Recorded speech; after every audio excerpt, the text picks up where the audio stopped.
Dossier spécial SS, 6e partie. Hermann Göring. Hermann Göring est l'un des personnages les plus puissants du régime nazi. Ancien pilote de chasse décoré durant la Première Guerre mondiale, il devient rapidement un proche d'Adolf Hitler après l'arrivée au pouvoir du parti nazi. Dans les années 1930, Göring grimpe rapidement dans la hiérarchie du régime. Il est nommé chef de la police en Prusse et joue un rôle clé dans la consolidation du pouvoir nazi. C'est lui qui contribue à la création de la Gestapo, la redoutable police secrète du régime.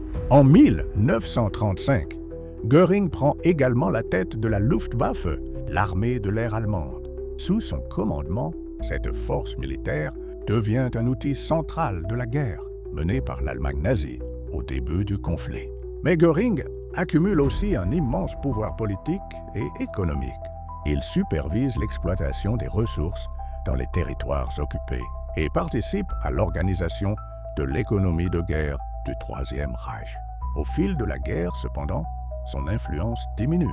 Les échecs militaires de la Luftwaffe et la défaite progressive de l'Allemagne affaiblissent sa position auprès d'Hitler.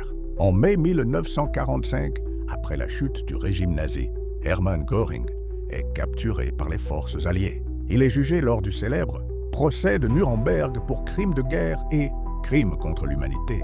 Reconnu coupable, il est condamné à mort. Mais la veille de son exécution, Göring se suicide dans sa cellule en avalant une capsule de cyanure. Son nom restera à jamais associé aux plus hauts responsables du régime nazi et aux crimes du Troisième Reich.